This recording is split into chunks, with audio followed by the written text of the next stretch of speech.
What's better than playoff hockey? The only two answers I'd accept here are goalie fights and Gary Bettman getting booed every time he touches a microphone. And welcome to the 2008 National Hockey League entry draft.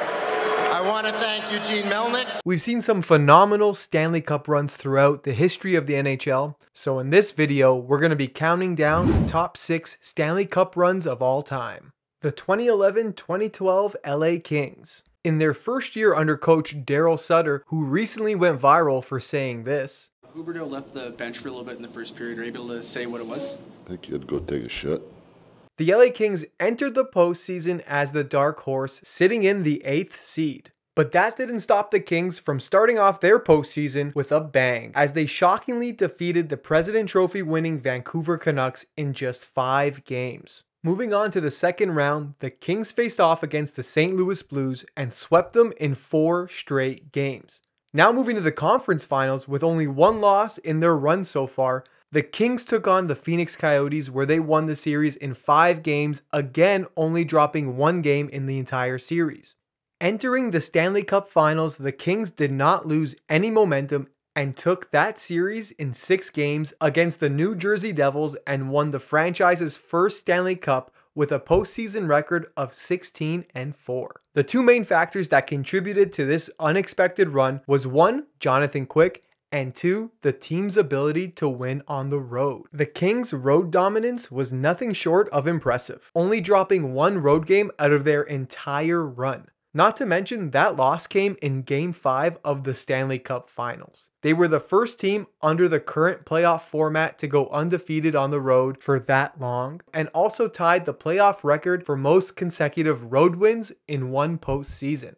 On top of that, the Kings finished the playoffs with the second best penalty kill percentage while scoring 5 shorthanded goals. Now let's talk about Jonathan Quick's performance. During the regular season, Quick set career bests with a 1.95 goals against average and a .929 save percentage. Then the playoffs hit and Quick managed to outdo those numbers. Easily the most dominant player of the postseason, Quick won the Conn Smythe Trophy and posted a goals against average of 1.41 and a save percentage of .946. Other notable performances during this legendary run are Mike Richards, Jeff Carter, and Drew Doughty. Richards was a physical force and a team leader throughout the entire postseason. Carter came clutch with scoring a game-winning overtime goal in Game 2 of the Stanley Cup Finals, and then he recorded a hat-trick in the Stanley Cup clinching Game 6. And then you have Drew Doughty, who is playing like a Conn Smythe candidate, recording 4 goals and 12 assists,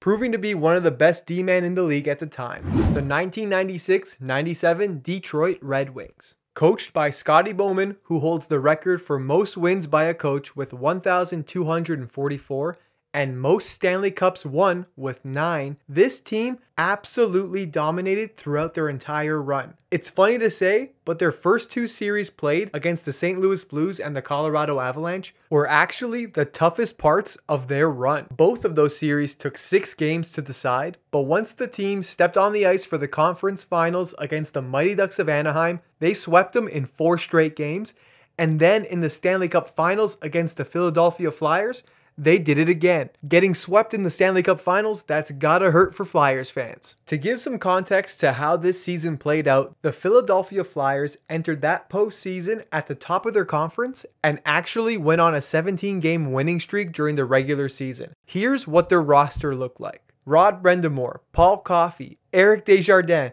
Ron Hextall, John LeClaire, Eric Lindros, Danius Zubris. That team has some serious depth. But let's take a look at the Detroit team for comparison. Brendan Shanahan, Steve Yzerman, Sergei Fedorov, Nicholas Lindstrom, Vyacheslav Kozlov, Chris Draper, Thomas Holmstrom, Kirk Maltby, Mike Knuble, Igor Larionov, and then you have Mike Vernon and Chris Osgood between the pipes. That is a scary team. The first 2 games of the Stanley Cup Finals, the Red Wings took the win 4-2. But in Game 3, that is where they showed the hockey world that they had no intention of slowing down. The Red Wings took Game 3 6-1. Then came Game 4, which must have been the hardest game for Flyers fans to watch. the Red Wings controlled the game right from the get-go and had the lead the entire time, keeping the Flyers off the scoreboard until 15 seconds left in the game, where Eric Lindros put one in behind Mike Vernon, making it 2-1 for the Red Wings, but it was too little, too late. The Red Wings swept the Flyers in 4 games, Mike Vernon won the Conn Smythe, and this Stanley Cup ended a 42-year title drought for the Red Wings. The 1994-95 New Jersey Devils. Going from Detroit sweeping the Flyers to the Red Wings getting swept by New Jersey, the Devils had a 16-4 record in the 94-95 season, knocking out teams like the Bruins in 5 games, then the Penguins in another 5, the Flyers in 6, and then of course the Red Wings in 4 straight games to secure the Stanley Cup. Even though the Devils had a slow first start to the regular season, they found their stride going into the playoffs and were expected to be Stanley Cup contenders. In the previous 93-94 season, the Devils had a heartbreaking Game 7 loss in the conference finals to the New York Rangers, so in the 94 season they were hungry for more and they got it. Brodeur was just in his 2nd year between the pipes and he had a stellar performance with 16 wins, posting 3 shutouts, a .927 save percentage, and a 1.67 goals against average. Also in the lineup, number 22, Claude Lemieux, who went on to win the Conn Smythe Trophy as the playoff MVP, recording 13 goals and 3 of those goals being game winners. His most important goal of that entire postseason run came against the Flyers in Game 5. And of course, you can't forget about their captain, Scott Stevens, who recorded 8 points that postseason and was +10 throughout all 20 games. During this epic run, he delivered one of his famous bone-crushing hits on Slava Kozlov in the finals. He sent Kozlov into another dimension with that hit. If that hit was made in today's game, how many games do you think Scott Stevens would get suspended for? Let me know in the comments. Another key part to this team was Scott Niedermayer, who led the Devils defensemen in scoring during the playoffs and scored a big game-tying goal in Game 2 against the Red Wings, going coast to coast, then grabbing his own rebound. Wow, what a goal. The 1992-93 Montreal Canadiens. From one goalie legend in Brodeur to another in Patrick Roy, the Montreal Canadiens first faced off against their rivals, the Quebec Nordiques, and they won that series in 6 games. The following series was against the Buffalo Sabres, and they swept them in 4. Then the following 2 series went to 5 games, one against the Islanders, and lastly the LA Kings, who had the playoff scoring leader on their team, aka Wayne Gretzky. The best way to describe the Canadiens' unbelievable run that season is to straight up call it a nail-biter. Throughout their run, the team played 11 overtime games. The first one coming in Game 1 against the Nordiques, and the Canadiens actually lost that one. But from then on, for the next 10 games that went into overtime, the Canadiens made sure to take home the W. Crazy enough, 3 of those OT wins came after losing the first game to LA in the Stanley Cup Finals. Staying on trend as a nail-biting run, in Game 2 of the Stanley Cup Finals, Marty McSorley received an illegal stick minor penalty late in the 3rd period, while LA had the lead 2-1. That McSorley penalty basically gave life back to Montreal as it led to defenseman Eric Desjardins scoring the equalizer on the power play to send the game to overtime. And then in overtime, Desjardins did it again, scoring his 3rd goal of the game, winning the Canadiens' first match of that series. With a .929 save percentage and a 2.13 goals against average, Patrick Roy became the 3rd player in NHL history to win the Conn Smythe Trophy twice, also having won it in 1986. Unfortunately, this was the last time the Canadiens won the Stanley Cup, but boy did they do it in elite fashion. This series was actually the last time Gretzky ever made an appearance in the Stanley Cup final. The 2021-22 Colorado Avalanche. Taking the three-peat away from the Tampa Bay Lightning, the 2021-22 Avalanche playoff run may be the most dominant postseason performances we've ever seen from a team in the modern era. Starting off with a clean sweep against the Nashville Predators in the first round, then moving through the St. Louis Blues in 6 games, and then sweeping Connor McDavid and the Edmonton Oilers to secure their spot in the Stanley Cup Finals. Going into Game 3 of the Stanley Cup Finals, the Avalanche had only lost 2 games during their run so far. Ultimately, they lost 2 more to the Lightning, but still took the series in Game 6 with Artturi Lehkonen's game-winning goal. Offensively, this team was downright scary. Through 20 games in the postseason, the Avs averaged 4.25 goals per game. They also averaged 39.05 shots per game played, which must suck for opposing goalies.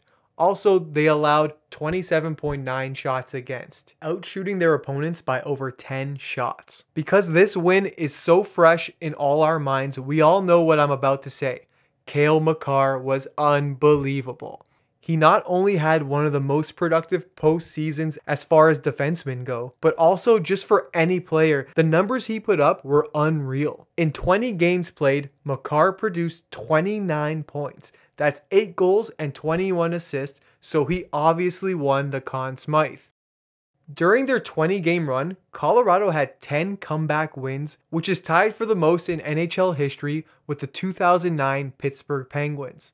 They also never trailed a series or lost 2 consecutive games throughout their historic run. Another part of this impressive run is that both goalies were used throughout the postseason. Darcy Kuemper received the bulk of the starts with 16, but due to injury, Pavel Francouz stepped up and won 6 of the 7 games that he played in. Now I know I only emphasize Cale Makar's numbers, but this was truly a team effort as they received point production from 19 of the 21 skaters who all produced multi-point performances. To further prove how dominant this team was, 9 different players all recorded game-winning goals. From great individual efforts to great team play, the Colorado Avalanche's 2021-22 Stanley Cup run was definitely legendary. The 1987-88 Edmonton Oilers. This Oilers team is arguably the greatest team ever assembled, and their playoff record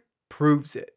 Going 16-2 throughout their cup run, this Oilers team set a record in the modern Stanley Cup era with a playoff wins percentage of .889. In order to get to the finals, the Oilers steamrolled through the Winnipeg Jets, winning that series 4-1. Then they swept the Calgary Flames. Then moving on to the conference finals against the Red Wings, the Oilers took that series 4-1. Then getting to the Stanley Cup finals, making it look easy, the Oilers face off against the Boston Bruins and swept them 4-0. So let's take a quick look at what made this team so great. Well, obviously I called them great, so we'll start with the great one, who was a huge part of it, leading the charge for the Oilers with 12 goals and, wait for it, 43 points. You'd think that that amount of points would break a record or something, but no, the record is actually 47, but it's held by Wayne Gretzky, so I guess it doesn't matter then. Needless to say, Gretzky won the Conn Smythe and was instrumental in getting the Oilers to the finals. Similar to the 2021-22 Colorado Avalanche, the Edmonton Oilers had everyone producing at a high pace. Glenn Anderson had 25 points, Esa Tikkanen had 27, Jari Kurri had 31, and Mark Messier had 34. Yes, it was a different time in the NHL where goals were being scored left, right, and center throughout the league, but still, to get that kind of production out of that many players is absolutely insane. I don't even know how this team even lost 2 games to begin with in the playoffs. It doesn't seem right. Thanks for watching our videos. Don't forget to hit that like button, and if you're new to the channel, hit that subscribe button, and we'll see you in the next video.